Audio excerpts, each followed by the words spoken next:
happy. Don't worry, be happy now. 경제에 얽힌 법이슈 이분과 함께라면 걱정이 없습니다. 이번 주 도놀이 BAP 시간도 홍세욱 변호사님과 함께하겠습니다. 변호사님 어서 오십시오. 네, 안녕하세요. 이번 주는 외식 특집. 네, 첫 번째 외식으로는 흑백 요리사 굉장한 이슈가 됐었던 프로그램이잖아요. 네. 여기에 출연해서 화제가 된 유비빔 씨라는 분이 있는데 이게 본명이라고요? 네. 아무튼 유비빔 씨 불법 영업 사실을 자백했다고 해요. 어떤 내용입니까? 네, 흑백 요리사의 유비빔 씨가 비빔 대왕이라는 닉네임으로 출연했는데 이분 비빔밥에 진심이더라고요. 굉장히 그런 것 같더라고요. 네. 본명도 비빔으로 개명하고 또 비빔 문자라고 혹시 아세요? 아니요. 재밌는 문자더라고요. 뭐 이 비빔의 비를 뭐 비 영문 이렇게 비로 쓰고 뭐 이런 재밌는 문자도 개발하고 비빔소리라는 비빔밥집도 운영하고 해서 넷플릭스 출연 전에도 매스컴에 주목을 받았던 좀 유명인입니다. 근데 이분이 갑자기 지난 1일에 SNS에 잘못을 고백한다 이러면서 자신이 20년 넘게 국유지 지상의 그 불법 건축물에서 무신고로 식당을 불법 영업했다 이런 걸 또 밝혔습니다. 네, 사실 뭐 지금 와서 찾아보니까 예전에도 뭐 상습적으로 기소되고 처벌을 받은 전력들이 있던데 이번에 나온 거는 말씀하신 대로 국유지에서 불법 건축물을 했다.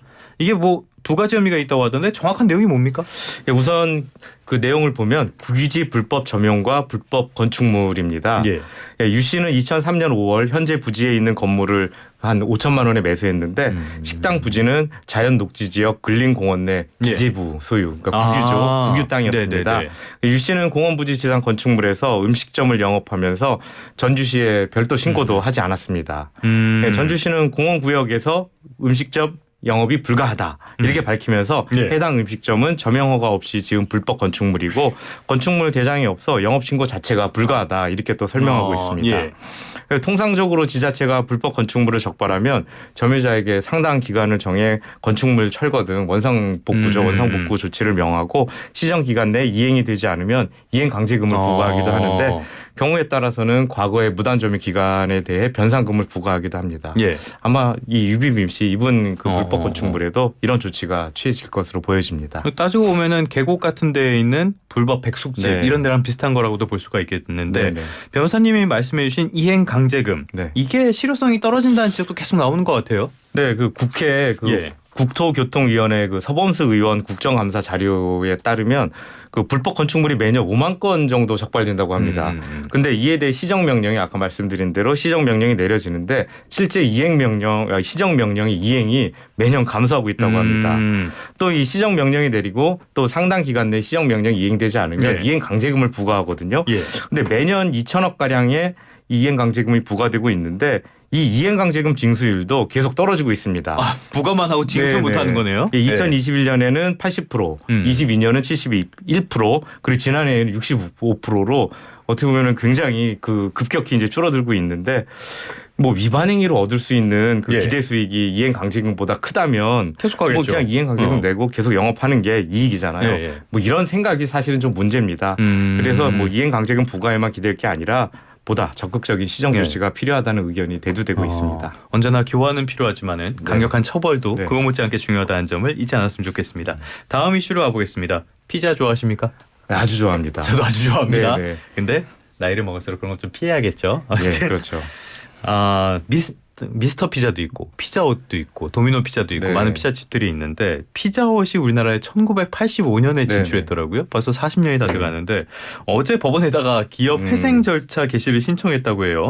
굉장히 좀 급작스러운 소식이었는데 무슨 일이 있었던 겁니까? 그러니까 1세대 말씀하신 대로 1세대 피자 프랜차이즈고 한때는 업계 1위 그 피자 브랜드였습니다. 근데 요즘 피자가 잘 안 보이잖아요. 별로 많이 줄어든 것 같아요. 확실히 많이 줄어들긴 했는데 갑작스럽게 4일 서울 회생법원에 이 한국 피자헛이 기업 회생을 신청했었는데 보통 이제 경영 악화로 이렇게 신청을 하잖아요. 회생 같은 경우 회생 파산을. 그렇지만 이 경우에는 회생 파산 신청한 이유가 경영 악화가 아니라 가맹점주들이 제기한 소송에서 패소해서 210억 원에 막대한 이 변제를 해야 되는 상황이 발생했기 때문에 회생을 신청했다고 합니다. 210억 원의 그 일시적 비용이 생겨서 이것 때문에 회생을 신청을 했다.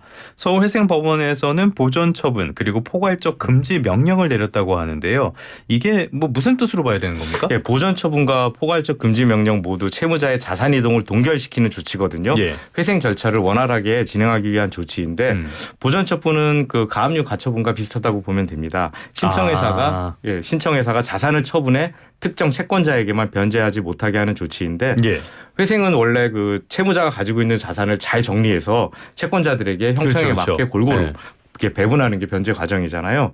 근데 이제 회생 계획안이 인가되기 전에 채무자가 자산을 막 처분해 버리거나 뭐 특정 채권자에게만 몰래 변제해 버리면 뭐 나머지 일반 채권자들에게 막대한 손해를 미치게 되거든요. 그래서 채무자의 자산 처분을 묶어두는 조치, 그것이 보전 처분입니다. 네네네. 그리고 이제 포괄적 금지 명령도 비슷한 취지인데 채권자들이 기업 회생 개시 전에 강제 집행, 가압류, 경매 등으로 회사의 주요 자산을 확보하지 못하도록 채권을 동결시키는 처분입니다.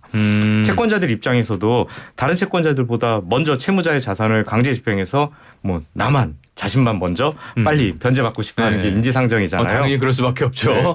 그렇지만 이렇게 되면 다른 채권자들에게는 뭐 손해를 끼칠 우려가 크게 되고 그렇기 때문에 이를 막을 필요가 있기 때문에 법원은 채권자들이 강제 집행, 가압류, 경매 등으로 채무자 재산을 빼가는 것을 방지하는 조치를 취하게 되는데 이를 포괄적 금지 명령이라고 합니다. 그러니까 쉽게 말하면은 딴 생각하지 말고 회생 절차나 똑바로 해라 이렇게 잘 그렇죠. 묶어두는 거라고 볼 수가 있겠네요.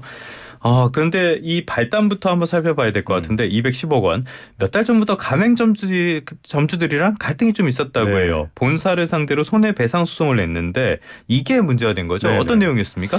이 소송 내용을 좀 살펴볼 필요가 있습니다. 이 가맹점주들이 차액 가맹금 반환 소송이라는 소송을 제기를 했는데 이에 대해 그 최근 항소심 판결이 나왔고 아까 말씀드린 대로 이 항소심 판결에서 210억 원을 지급해라 이런 판결을 내렸습니다.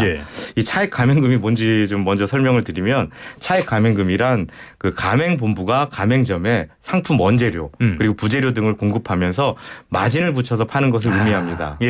근데 이게 2018년 가맹사업법 개정으로 공정위 등록 정보공개서에 이 차액 가맹금을 명시하게 됐습니다. 그래서 이제 가맹점주들이 이걸 알게 되고 많은 가맹점주들이 알게 되고 이제 문제를 삼기 시작한 것입니다. 근데 가맹점주들 입장에선 매달 고정 수수료 그리고 광고비를 이미 본부에 지급하는데 소스와 같은 이런 재료까지 합의 없이 마진을 붙이는 것은 부당하다라면서 이제 소송을 제기했고 이 서울고등법원 항소심 법원에서는 가맹 계약서에 차액 가맹금 내용이 없거나 별도의 합의가 없었다. 그러면 이 차액 가맹금은 부당이득금으로 봐야 한다. 이렇게 판단하고 이 한국피자헛이 수년 동안 그 국내 가맹점주들과 협의 없이 차액 가맹금이라는 명목으로 수백억 원의 부당이득을 취했다. 이렇게 판결을 내렸습니다. 그러니까 프랜차이즈들이 다 하는 일이긴 한데 어쨌건 합의를 하고 마진을 붙이는 거랑 합의 없이 붙이는 거랑 이렇게 다르다. 당연히 가맹 계약서에 들어가거나 별도의 합의를 해야 됩니다. 어떻게 보면 당연한 거기도 한데 그래서 210억 원 반환 판결을 받았고 그런데 이 회생 신청을 한 것 자체가 어떻게 시간을 벌려고 꼼수를 쓰는 거 아니냐 이런 지적도 있는 것 같아요. 변호사님 어떻게 보십니까? 네, 그 피자헛 회생 신청 보면 이게 다양한 좀 시각에서 바라볼 필요가 있습니다. 뭐 항소심까지 진행된 판결에서 피자헛이 패소하고 210억 원 거액이잖아요. 그리고 이제 현재 승소한 가맹점주들은 가집행을 할 수 있습니다. 그렇게 되면 대법원 판결이 나올 때까지 피자헛 입장에서는 회생 절차를 통해서라도 좀 시간을 벌 필요가 있지 않냐. 이런 또 의견도 있고 그렇지만 또 현재 일부 가맹점주들이 실제로 이 가집행 절차에 들어가면서 종업원 급여 지급이라든가 협력업체 납품 대급 지급 그리고 주요 원재료 공급 등 실제 경영에 좀 어려움을 겪게 된 것도 사실인 것 같습니다. 그럴 수 있겠죠. 그래서 이 회생 절차라는 것은 원래 그 채무가 많은 채무자에게 회생할 수 있는 회생 말 그대로 회생이거든요. 그걸 회생의 기회를 주는 법적인 제도이기 때문에 뭐 피자헛이 강제 집행을 피하려고 회생 신청한 거 아니냐 뭐 이런 좀 볼멘 소리도 있지만 어찌됐건 피자헛이 채무 초과 상태에서 회사 운영을 정상화하기 위해 회생을 신청한 것이 아닐까 뭐 그렇게 좀 생각하고 있습니다. 조금 더 있는 그대로 순수하게 받아들일 필요가 있겠다 정도로 일단 이해를 하겠습니다. 그런데 이 부분에 조금 설득력이 있는 것도 있긴 있는 게 피자헛이 최근 실적을 보면 굉장히 안 좋았더라고요. 이런 것들도 영향을 미쳤던 것 같은데 계속 적자고 매출도 감소하는 추세가 확인이 되죠? 네네. 그 앞서 말씀드린 것처럼 피자헛의 경영난이 회생 절차 신청의 직접적 원인은 아니라 해도 피자헛이 2022년부터 계속 적자였습니다. 적자 규모도 2022년에는 2억 5천만 원이었는데 2023년에는 45억 원으로 1년 만에 적자 규모가 20배가 넘게 증가했습니다. 또 2023년 매출이 869억 원에 그쳤다고 하거든요. 이 매출도 2019년에 비해서 이제 25% 이상 감소를 했고 가맹점 아까 말씀드린 대로 네. 가맹점도 많이 좀 안 많이 줄어든 보이잖아요. 것 같아요. 예, 그 여러모로 이렇게 피자헛이 하락세를 보이고 있고 그 와중에 뭐 210억 원, 뭐 2023년 매출이 869억 원인데 210억 원은 굉장히 큰 규모거든요. 그렇기 때문에 이 항소심 판결이 피자헛에 막대한 타격을 준 것은 분명하다고 보여집니다. 그래도 회사가 210억 원 이렇게 역사가 오래된 회사가 210억 원이 없어가지고 이렇게 한다는 게 좀 씁쓸하기도 한데 네. 평가를 보니까 비싼데 신제품도 없고 경기도 안 좋고 네. 그래서 안 사 먹게 되더라 이런 평가도 나오더라고요. 네, 그렇습니다. 아무튼 이 회생 절차뿐만이 아니라 자율 구조 조정 지원 ARS 프로그램도 네. 함께 신청을 했다고 해요. 저희 방송에서도 몇 번 다뤄진 내용인데 일단 네. ARS가 뭡니까? 예, ARS는 뭐 저번에도 한번 네. 말씀드렸는데 기업이 채권자들과 합의해 자율적으로 구조조정을 시도할 수 있도록 회생 절차를 최장 3개월까지 멈춰주는 제도입니다. 그 말씀하신 것처럼 이렇게 좀 그 기업들에게 예. 좀 더 이렇게 자율적으로 기회를 한 번 더 예. 자기들끼리 채권자와 채무자 자기들끼리 한번 그 처리해서 자율적으로 예. 한번 처리를 해라라는 기회를 주는 것이죠. 근데 이게 잘 될 때도 있고 최근에 보면은 저희가 다뤘던 것도 티몬과 위메프 사태 때인데 네. 그때는 별 소득이 없었고 이런 경우들이 그 엇갈려서 나오잖아요. 이번 성공 가능성은 어떻게 보십니까? 그러니까 팀F는 투자자를 찾지 못해 ARS가 성사되지 못했는데 근데 인터파크 커머스는 법원이 의외로 또 ARS 기간을 좀 연장해 줬거든요. 예. 아마 이 투자자와 협상 인터파크 커머스의 경우에는 좀 이 투자자와 협상이 좀 잘 잘 이루어지지 되나 보네요. 않는가 그렇게도 보여지기도 하고 근데 피자헛은 뭐 문제는 일단 강제 집행 문제 지금 강제 집행 예. 가집행 말씀드렸잖아요. 가집행 문제를 원만히 논의하는 것을 조건으로 채권자들과 협상해 보겠다 이러면서 피자헛이 ARS를 신청했는데 글쎄 피자헛에 근데 말씀드린 대로 그 예. 재정 상황이 그 하락세고 또 이제 경영이 좀 안 좋아지고 적자도 계속 누적되는 상황에서 잘 될지는 좀 미지수입니다. 쉽지는 네. 않을 것 같은데 여기 변호사님이 원고에 써주셨네요. 1세대 피자 전문점이라서 네. 추억도 많으시다고 네. 좀 잘 해결이 됐으면 좋겠습니다. 네. 영원한 1등 없다는 말을 저희 방송에서 자주 드리게 되는데 피자에서도 마찬가지인 것 같습니다. 지금까지 홍세욱 변호사님과 함께 우리나라 외식 산업을 둘러싼 두 가지 이슈 다양하게 짚어봤습니다. 오늘 말씀 고맙습니다. 네, 감사합니다.